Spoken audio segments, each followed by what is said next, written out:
অত্র সহি হাদিসে বোঝা যায়, বুখারী মুসলিমের হাদিসে, যে ভাগে কুরবানি চলে। জাবের রাদিয়াল্লাহু তাআলা আনহু বলেন, রাসূল সাল্লাল্লাহু আলাইহি সাল্লাম বলেছেন, আল বাকরাতুন সাবাতিন আল জাজুরান সাবাতিন, গরু 7 জনের পক্ষ থেকে, উট 7 জনের পক্ষ থেকে। আব্দুল্লাহ ইবনে আব্বাস রাদিয়াল্লাহু তাআলা আনহু বলেন, কুন্না মান নবী সাল্লাল্লাহু আলাইহি সাল্লাম ফি সাফারিন, আমরা একদা সফরে ছিলাম রাসূলের সাথে। ফাহাজার আল আজহা, কুরবানির সময় চলে আসলো। ইস্তারাকনা, আমরা অংশগ্রহণ করলাম। ফিল বাকারাতে সাবাতুন, গরুতে 7 জন। অফিল বাইরে আসারা, আর উঁটে 8 জন, 10 জন। সম্মানিত দিনী ভাই বোন, অত্র সহি হাদিসে বোঝা যায়, বুখারী মুসলিমের হাদিসে, যে ভাগে কুরবানি চলে। তো ভাগে কুরবানি চলে এর অর্থ কি এইটা যে 7 পরিবারের পক্ষ থেকে 7 জন আর 7 পরিবার এক নয়, 7 জন আর 7 পরিবার এক নয়, 7 জন আর 7 পরিবার এক নয়, 7টা পরিবারের পক্ষ থেকে একটা গরু কুরবানি করতে হবে। এমন হাদিস আমার এই লম্বা সময়ের তদন্তে বের করতে পারিনি। 97 সাল থেকে ফতোয়া তদন্ত করি, এই যাবৎ মাঠে আছি। এই লম্বা সময়ে আমার তদন্তে আমার সামনে বড় বড় বিদ্বানগণ বসে থাকেন। তাতে একটি গরুতে 7টি পরিবার অংশগ্রহণ করতে পারবে এমন হাদিস আমরা অবগত হতে পারিনি। সম্মানিত দিনী ভাই বোন, আর একটি কথা আপনাকে স্পষ্ট করতে চাই যে আহলে হাদিসের একজন শীর্ষস্থানীয় অনেক বড় মাওলানা ছিলেন। 1960 সালে তিনি মারা যান, মাওলানা আব্দুল্লাহিল কাফি আল কুরাইশি রাহিমাহুল্লাহ। তিনি ফতোয়া মাসাইল বইয়ে বলছেন, একটি গরুতে 7টি পরিবার অংশগ্রহণ করতে পারবে এমন হাদিস আমি আব্দুল্লাহিল কাফি আল কুরাইশি অবগত নই। ওই কথাটাই আমরা এই শতাব্দীতে জানাচ্ছি যে একটি গরুতে 7টি পরিবার অংশগ্রহণ করতে পারবে এমন হাদিস আমরা অবগত নই। ধমক দাপট ভিন্ন জিনিস, দলিল ভিন্ন জিনিস। 7 আর 7 পরিবার এক নয়। কত দাপটের মানুষ আছে, কে বলেছে ভাগে কুরবানি চলবে না বলে একটা কিছু বলছে সমাজকে। আপনি কুরবানি আল্লাহর সন্তুষ্টির জন্য করেন, কুরবানি দেখে করেন, দেখে কিনেন, আল্লাহকে সন্তুষ্ট করার জন্য করেন। যেসব মাধ্যম দিয়ে আল্লাহকে বড় সন্তুষ্ট করা যায় তার একটি বড় মাধ্যম হচ্ছে কুরবানি। অতএব আপনি কুরবানি নিজে করুন, দেখুন, তারপর জবে করবেন একটু পরে। দেখুন, আলী রাদিয়াল্লাহু তাআলা আনহু বলেন, আমারানা রাসূলুল্লাহ সাল্লাল্লাহু আলাইহি ওয়াসাল্লাম নাস্তাসরিফ লাইনাল ওজনা, আল্লাহর নবী আমাদেরকে আদেশ করলেন আমরা চোখ দেখে নিব, কান দেখে নিব। পশু কেনার সময় চোখ ঠিক আছে কিনা, কান ঠিক আছে কিনা তা দেখতে হবে। বারা ইবনে আযিব রাদিয়াল্লাহু তাআলা আনহু বলেন, সুইলা রাসূলুল্লাহ সাল্লাল্লাহু আলাইহি ওয়াসাল্লাম জাহায়া, আল্লাহ রাসূলকে কুরবানি সম্পর্কে, সতর্কতা সম্পর্কে জিজ্ঞাসা করা হয়েছিল। তিনি বললেন 4টে জিনিস জরুরি। ওয়াশারা বিয়াদি, হাত দিয়ে ইশারা করে 4টার কথা বললেন। তাতে তিনি বললেন, জালহাল বাইয়িনো, ল্যাংড়া স্পষ্ট ল্যাংড়া হয় না যেন। অল আওয়ারল বাইয়িনো, আওয়ারোহা স্পষ্ট কানা হয় না যেন। অল মারিজতাল বাইয়িনো, মারজহা স্পষ্ট রোগা হয় না যেন। অল আজফলা তানকা, আর গায়ে গোস্ত নেই এমন হয় না যেন। 1, স্পষ্ট ল্যাংড়া হয় না যেন। 2, স্পষ্ট কানা হয় না যেন। 3, স্পষ্ট রোগা হয় না যেন। 4, গায়ে গোস্ত থাকে যেন। 5, কান ঠিক থাকে যেন। 6, আপনার চোখ ঠিক থাকে যেন। এগুলো দেখে কিনতে হবে। একাধিক সহি হাদিস যা প্রমাণ করে। কিনে নিয়ে আসার পরে নিখুঁত কিনে নিয়ে এসেছেন, তারপরে ত্রুটি ঘটেছে, সমস্যা নেই। কিনেই নিয়ে এসেছেন খুঁতপূর্ণ, আবার বিক্রি করতে হবে, আবার বিক্রি করে ভালো কিনতে হবে, মোটা তাজা কিনতে হবে, গায়ে গোস্ত আছে দেখে কিনতে হবে, দাঁত দেখে কিনতে হবে, চোখ দেখে কিনতে হবে, ভালো লেজ আছে, পা ঠিক আছে, সব ঠিকঠাক মোটা তাজা দেখে কিনতে হবে। আল্লাহকে সন্তুষ্ট করার জন্য কুরবানি করতে হবে। সম্মানিত দিনী ভাই বোন, বলছিলাম টাকা বেশি আছে, রাজস্থান থেকে উট নিয়ে এসে কুরবানি করেন। টাকা কম আছে, ষাঁড় কুরবানি করেন। তার চেয়ে টাকা কম আছে, খাসি কুরবানি করেন। তার চেয়ে টাকা কম আছে, ছাগি কুরবানি করেন। তার চেয়ে টাকা কম আছে, ভেড়া কুরবানি করেন। একটা ভাগে যত টাকা লেগেছে ওই ভাগ দিয়ে আজও বাজারে অন্তত 3টা ভেড়া পাওয়া যাবে। আপনার মাথায় সব সময় ভুল প্রতিক্রিয়া কাজ করছে, সেখানে করার কি আছে? আমি আমার আব্বাকে দেখেছি নিয়মিত ভাগে কুরবানি দেওয়া। ভাগে কুরবানি চলবে কি চলবে না এ বিবেচনা সমাজের লোক করতো কি না তা আমার জানা নেই। ভাগের কথা তো আছে, 7 জন আর 7 পরিবার এক নয়। পরিবারের পক্ষ থেকে কুরবানি হতে হবে একটা, এ কথাই ঠিক। সারা জীবন 2 ভাই ভিন্ন ভিন্ন খেলেন বা বেঁচে আছে তাই 2 ভাইয়ের টাকা দিয়ে একটা গরু করে পার হয়ে গেলেন, এ আবার কোন কথা? যদি তাই হয় তাহলে 2 ভাইয়ের টাকা দিয়ে বাপের নামে একটা কুরবানি করেন, গরু কিনেন। আর আপনি একটা খাসি কিনেন, আপনার ভাই একটা কিনুক, 3টা হোক, গ্রামের লোক বেশি পায়। আল্লাহ রসুল সাল্লাল্লাহু আলাইহি সাল্লাম 100টি গরু কুরবানি করেছিলেন, 63টি নিজ হাতে করেছিলেন। আর বাকি 37টি আলীকে বললেন, আলী এগুলো তুমি কুরবানি করো। আমার আহু আলীকে আদেশ করলেন, আই একসেমা বদনাহু ও লহুমাহা ও জেলালাহা, সব গোস্ত এবং চামড়া এবং ওর গায়ে যে চটছালা ছিল, যেগুলোকে চাঁপাই নবাবগঞ্জের ভাষায় ঝুল বলা হয়, শীতের দিনে তাকে শীত থেকে ঠেকানোর জন্য গায়ে যেগুলো দেওয়া হয় সব ফকির মিসকিনকে দিয়ে দলিল মাসাকিন আদেশ করলেন। তো শুধু নিজে খাওয়ার লক্ষ্যে কুরবানি করবেন কেন? দেওয়ার লক্ষ্যে করবেন, যেহেতু বড় নেকি, বড় মাধ্যম আল্লাহকে সন্তুষ্ট করার। তো সংকীর্ণতায় যান কেন? টাকা কম আছে, একটা ভেড়া কিনেন, নাহলে একটা ছাগি কিনেন, নাহলে একটা খাসি কিনেন। ভাগের মাথায় আসছে কেন? টাকা বেশি আছে, 10টা 50টা গরু করেন না। এলাকার গরিব মানুষ খায় না কেন? সম্মানিত তিনি ভাই বোন, একটি পরিবারের পক্ষ থেকে একটি প্রাণী কুরবানি করতে হবে। এক, আয়েশা রাদিয়াল্লাহু তাআলা আনহা বলেন, নাহারা রাসূলুল্লাহ সাল্লাল্লাহু আলাইহি সাল্লাম ফি হাজ্জাতিল বিদায়ে মিন আলে মুহাম্মদ বাকারাতান ওয়াহিদাতান। রাসূল সাল্লাল্লাহু আলাইহি সাল্লাম বিদায় হজের বছর তার পরিবারের পক্ষ থেকে তিনি একটি গরু কুরবানি করেছিলেন, বাকারাতান ওয়াহিদা, একটি গরু। হাদিস বুখারী মুসলিম। আয়েশা রাদিয়াল্লাহু তাআলা আনহা বলেন, আমারা রাসূল সাল্লাল্লাহু আলাইহি সাল্লাম আদেশ করলেন বেকাবসিন, একটা ভেড়ার, আকরানা শিংওয়ালা, এটাও ফি সাদিন ওয়াবরকু ফি সাদিন এনজুরু ফি সাদিন, কালোতে খায়, কালোতে হাঁটে, কালোতে শয়। কালোতে খায় মানে পাক, মুখ কালো, কালোতে শয় মানে পেট কালো, কালোতে হাঁটে মানে পা কালো।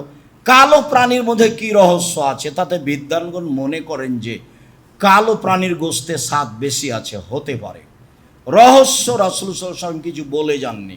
তবে রাসূল যখন ভেড়া কিনতে বললেন তখন বলেন, এই শোনো, দেখে কিনিও, কালোতে খায় এমনটা, কালোতে হাঁটে এমনটা, কালোতে দেখে এমনটা।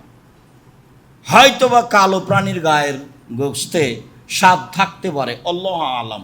সঠিক তথ্য আমাদের জানা নেই।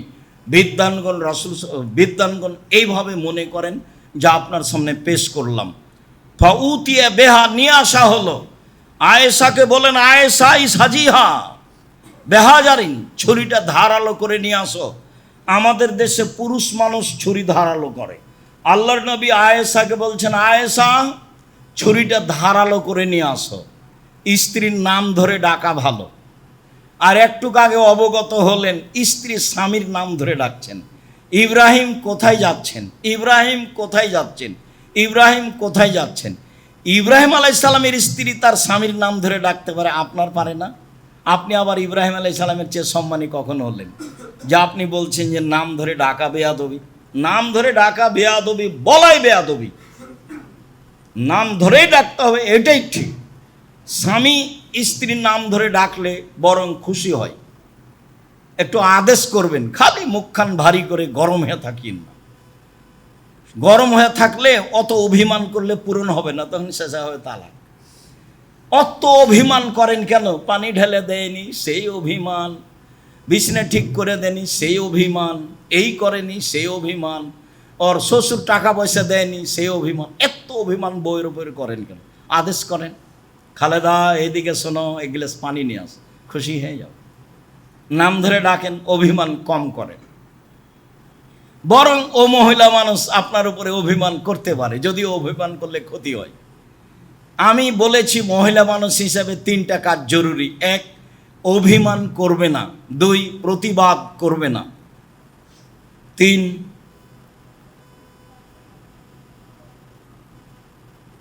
আর কি জোর করে কোনো কথার দাবি জানাবে না। হ্যাঁ, অভিযোগ পেশ করবে না।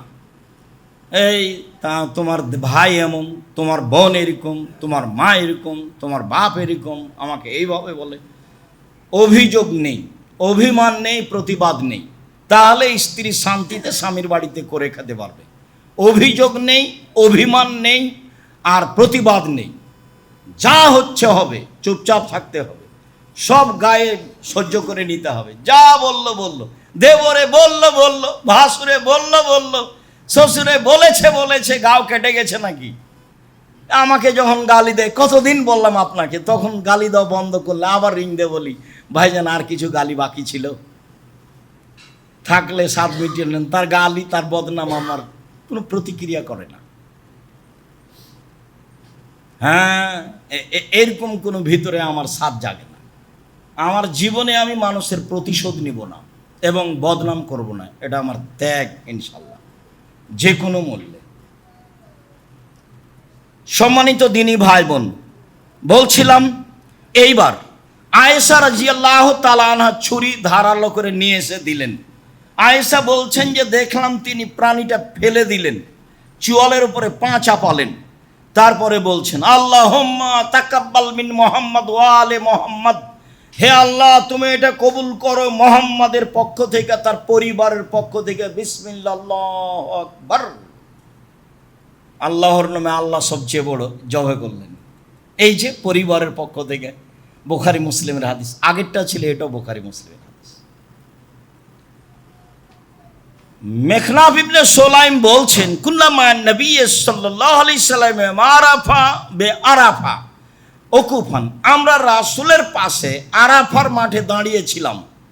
তিনি আরাফার মাঠে এক ঐতিহাসিক বক্তব্য দিলেন। ঐতিহাসিক বক্তব্যে তিনি অনেক কথা বললেন। এক পর্যায়ে বললেন, ইয়া আইয়ুহান নাস, জনগণ মনে রেখো, আলা ইন্না লিকুল্লি আহলি বাইতিন ফি কুল্লি আমিন উজিয়া, প্রত্যেকটা পরিবারের পক্ষ থেকে অন্তত একটি প্রাণী কুরবানি হতে হবে প্রতি বছর।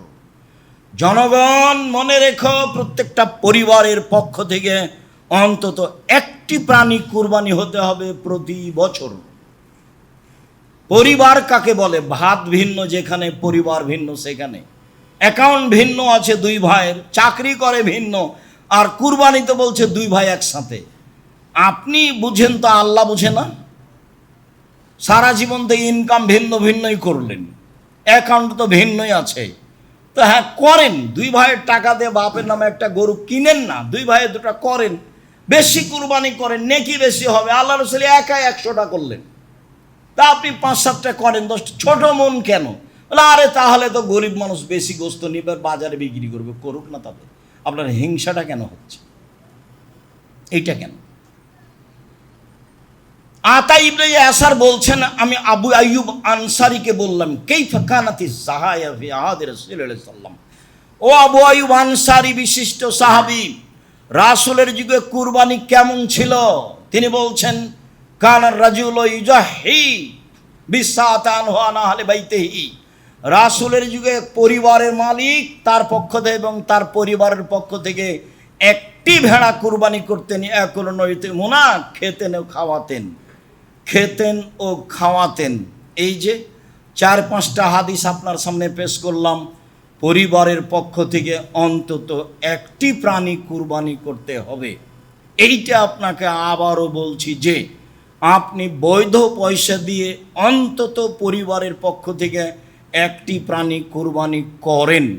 বেশি টাকা আছে উট করেন, তারপরে গরু করেন, না হয় খাসি করেন, না হয় ছাগি করেন, না হয় ভেড়া করেন। আকিকার সাথে কুরবানির কোনো সম্পর্ক নেই। আকিকার সাথে কুরবানির কোনো সম্পর্ক নেই। আকিকা হচ্ছে পিতার জিম্মেদারি, পিতাকে দিতেই হবে।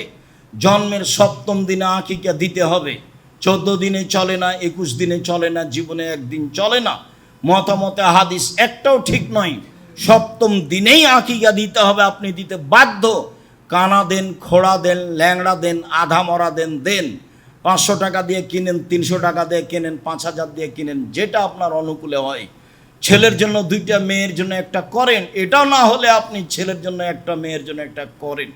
আপনি আকিকা দেন। আকিকার গোস্ত আপনার নিজস্ব গোস্ত, আপনি খাবেন না, আরেকজনকে খাওয়াবেন, সেটা আপনার ব্যাপার। থাকলো কুরবানি, তখন আল্লাহ রসুল বলছেন যে ফাকুল ওয়াতিমুল বায়েসাল ফাকির, পৃথিবীর মানুষ কুরবানির গোস্ত তোমরা খাও এবং অসহায় দুস্থ গরিব মানুষকে খেতে দাও। আদেশ। কুরবানি নেকির কাজ, আদেশ পালন করতে হবে, নিজে খেতে হবে এবং ফকির মিসকিন অসুস্থ মানুষকে, অসহায় মানুষকে খাওয়াতে হবে। রাসূল সাল্লাল্লাহু আলাইহি সাল্লাম বললেন কুল ওয়াদ্দাখির ওয়াতিমুল বায়েসাল ফাকির, কুল ওয়াদ্দাখির ওয়াতিমু, পৃথিবীর মানুষ তোমরা কুরবানির গোস্ত খাও, জমা রাখো, দুস্থ গরিবদের খাওয়াও। কুরবানির গোস্ত ফ্রিজে রেখে লম্বা সময় খেতে পারেন। অসহায় মানুষ পাশে ছিল, তাকে দিলেন না, তারপরেও ফ্রিজে রেখে দিলেন, তাহলে কি হলো?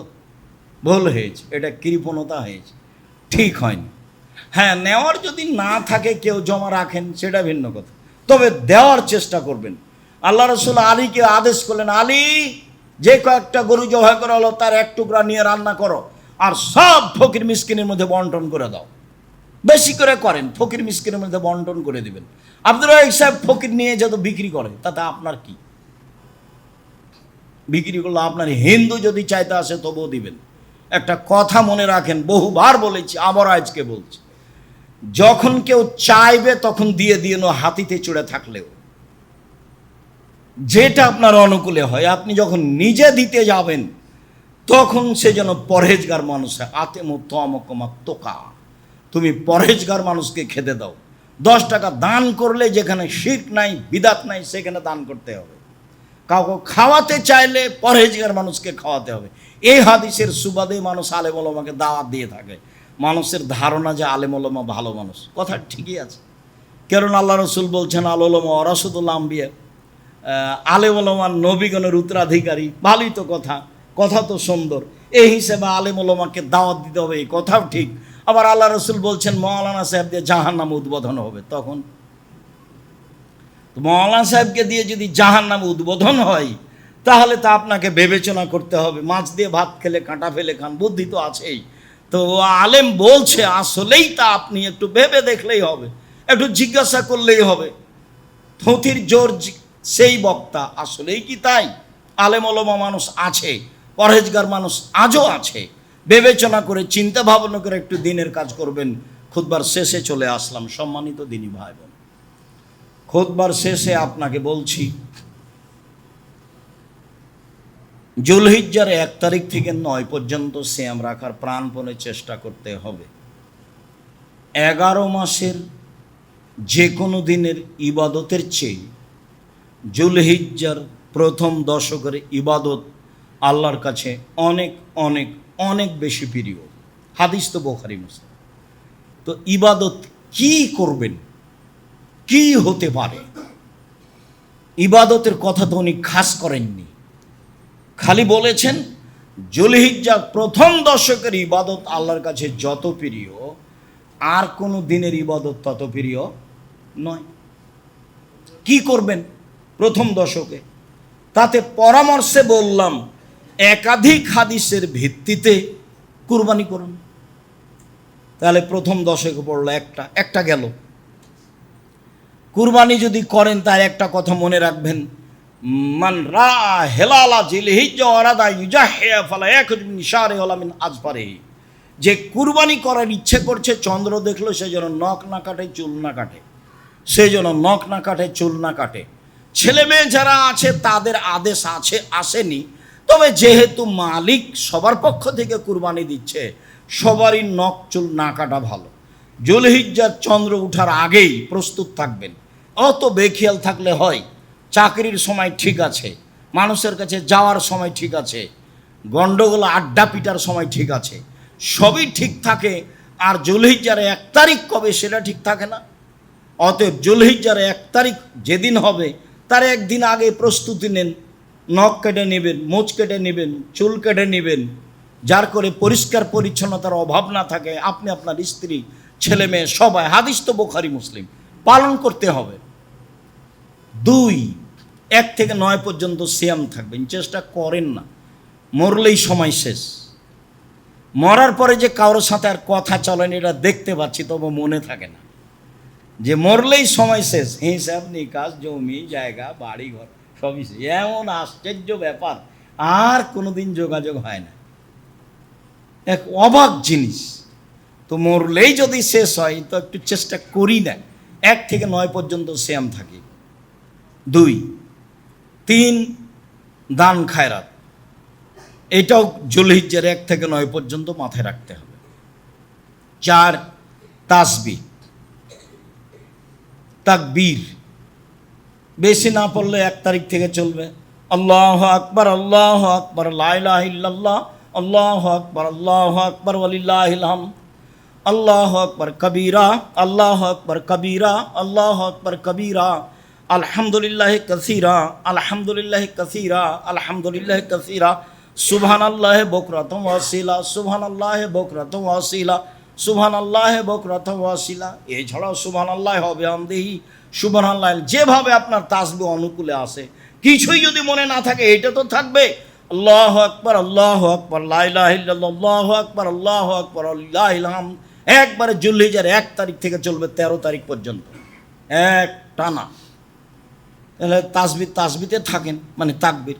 তারপরে ইস্তেগফার, একটু খাস করে সময় বের করেন না, আস্তাগফিরুল্লাহ ওয়া আতুবু ইলাইহি বলেন, আস্তাগফিরুল্লাহ আল্লাযী লা ইলাহা ইল্লা হুয়াল হাইয়ুল কাইয়ুম বলেন, সাইয়্যিদুল ইস্তেগফার বলেন, একটু কিছু বলেন। মুখখান খালি বন্ধ করে চুপটি করে থাকেন কেন? যখন ঝগড়া লাগছে তখন এমন বলে নিচ্ছেন, আর যখন আড্ডা পিটছেন তখন আর একজন পাশে আছে কি না বলছেন তার কোনো হিসাব নাই, একবারে বলে একাকার করে দিচ্ছেন। আর তাসবির সময়তে মুখখান চুপটি লেগে থাকে। লাগে কেন, থাকে কেন? আল্লাহ নবী বলছেন যে চাইলে আল্লাহ খুশি হয়, আর না চাইলে আল্লাহ বেজার হয়। তো এটার উত্তর কি? চাইলে আল্লাহ কি করেন? খুশি হন, না চাইলে আল্লাহ বেজার হন। তাহলে এটার উত্তর কি? এটা চেষ্টা করেন, সম্মানিত দিনী ভাই বোন। এরপরে বলছি, বৈধ পয়সা দিয়ে কুরবানি করেন, বৈধ পয়সা দিয়ে কুরবানি করেন। কুরবানি বেশি বেশি দেওয়ার চেষ্টা করিয়েন। ভাগে কুরবানিতে যেতে হবে না। ভাগে কুরবানি করে গোস্ত ওর বেশি হয়েছে, হাড়গুলো খুলে এদিকে এসেছে, মাথা যে কোন দিকে গেল, কলিজা কে যে নিল, এসব কথা কেন? এখানে আপনি আসছেন কেন? যাতে আছে মান সম্মানের ব্যাপার, যাতে আছে ভুল ধারণা, যাতে আছে খারাপ ধারণা, সেখানে কেন? সম্মানিত দিনী ভাই, নিখুঁত প্রাণী কুরবানি করুন। বাজারে গিয়ে একাধিকবার দেখবেন, যাকে পাঠাচ্ছেন তাকে বলে দিবেন ভালো করে লেজ দেখবা, ভালো চোখ দেখবা, ভালো কান দেখবা, ভালো পাঁটা দেখবা, ভালো খুর দেখবা, বেশ মোটা তাজা কিনা দেখবা। ছোট কিনেন, আপনার যেটা কুলাই সেটা করেন। কারো 10টা কুলাই 10টা করুক না, কারো 100টা কুলাই করুক, ও তো বুঝে না সেই জন্য করে না, করা দরকার। সে বুঝে না সেই জন্য করে না। ছেলে মেয়ে গোস্ত খাবে এই আশায় সে করে, ফ্রিজ ভর্তি গোস্ত রেখে দেয়। এর জন্য তো কুরবানি নয়। কুরবানি নিজে খাওয়া, দুস্থ গরিবকে খাওয়া। এই জন্য গোস্তকে 3 ভাগ করতে হবে। 3 ভাগ জরুরি নয়। দিবেন, খাবেন, জমা রাখবেন। দিবেন আপনার মতো, জমা রাখবেন আপনার মতো, খাবেন আপনার মতো। সব জায়গাতে বিবেক চলে, এখানে চলে না? সব জায়গায় তো ভালোই বিবেক চলে, এখানে চলে না কেন? সেভাবে দিবেন। চাঁপাই নবাবগঞ্জে আমাদের এলাকায় 3 ভাগ করে 1 ভাগ রেখে আসে, আর 2 ভাগ নিয়ে আসে। তো 1 ভাগ আবার বিকালে মাথা পিছু ভাগ করে নেই। তো সেটা তো ভালো হয়নি, সেটা আমাকে ভালো লাগে না। যেটা দিয়ে এসেছে আর ভাগ নেওয়া হবে না, দিয়ে এসেছে দিয়ে এসে 3 ভাগ করা যাবে না এই কথা বলা যায় না, তবে 3 ভাগের হাদিস নেই। তিন ভাগ করতে হবে এ হাদিস নেই। হয়তো বা বিদ্বানগণ মনে করেছেন বুখারী মুসলিমের এ হাদিসের কারণে খাও, দাও, জমা রাখো, এই যে কুলু অতেমু অদ্দাখেরু, হাদিস তো বুখারী মুসলিম। তখন মানুষ বুঝেছে যে খেতে হবে, জমা করতে হবে, দিতে হবে। দিতে হবে বলতে চাঁপাই নবাবগঞ্জের লোক বুঝেছে যে এই গোস্ত মেয়ের শ্বশুরবাড়ি দিতে হবে, ছেলের শ্বশুরবাড়ি দিতে হবে, আত্মীয়তা বজায় রাখতে হবে। তো কুরবানির গোস্ত দিয়ে আত্মীয়তা বজায় রাখতে হবে, সেই কেন বুঝলো, আপনি কেন বুঝলেন? কুরবানির গোস্ত আত্মীয় তো ধনী মানুষ, সে এখানে পাঠাতে হবে কেন? অন্যদিন পাঠানো যায় না, মানে প্রথাই ভুল। চাঁপাই নবাবগঞ্জের বিবাহের শুরু থেকে না শেষ পর্যন্ত এমন একটা কাজ নাই যেটা জায়েজ, সবই হারাম। আমার জানা অনুপাতে একটা জায়েজ নয়। চট্টগ্রাম আরো দূরে আছে, বিবাহের নিয়ম কানুন তারা শিখেনি কোনোদিন,